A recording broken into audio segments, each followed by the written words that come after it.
India Bangladesh কি মাঝখানে যা মেরি তুই তো সাদা জানিস সালামের ভাড়া দেয় বাটে বিমান খরচ কম লাগবে অনুমানে যাই কেডা তোর পায়ে কলস বেঁধে দেবো তুই চলে যাবি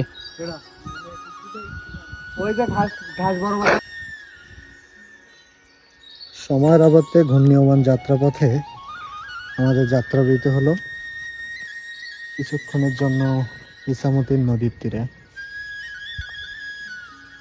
ইসামতি নদীর তীরে এখানে জেলেরা বিভিন্ন প্রকার মাছের পোনা সংগ্রহ করতেছে, যেমন ছাটি মাছ, ছাটি চিংড়ি আর কি, সেগুলো এখানে দেখতে পাচ্ছি যে নদীর থেকে সংগ্রহকৃত মাছের পোনা, চিংড়ি মাছ বলেন বা আদার্স অন্য কোনো মাছ,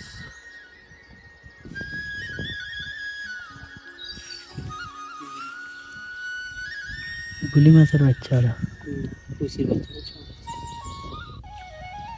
মাছের বাচ্চা ওটা এখান থেকে চিংড়ি মাছ এর পোনা সংগ্রহ করা হচ্ছে।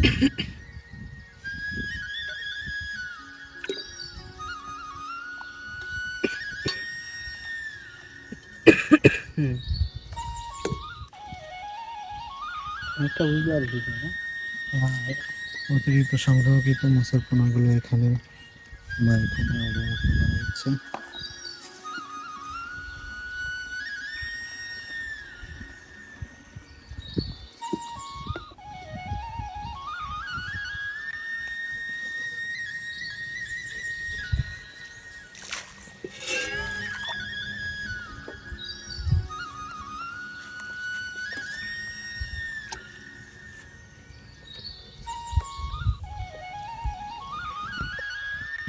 এভাবেই নদীর তীরবর্তী অঞ্চলগুলোতে মাছের পোনা সংগ্রহ করা হয় এবং কঠিন অধ্যবসায়, অনেক চেষ্টা,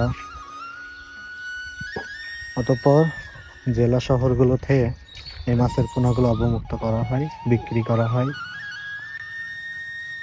ঘের মালিকরা এই মাছের পোনাগুলো ক্রয় করে নিয়ে তাদের মাছের ঘেরে অবমুক্ত করেন। ঠিক এভাবেই দেশের মাছের চাহিদা পূরণ হচ্ছে। দেশের মাছের যে চাষ, সাদা সোনা হিসাবে খ্যাত সাতক্ষীরার ঐতিহ্য, সেটা এভাবেই আমাদের অর্থনীতিকে সচল রাখতেছে এবং অর্থনীতি চাঙ্গা করে তুলতেছে। ধন্যবাদ, ভালো থাকবেন।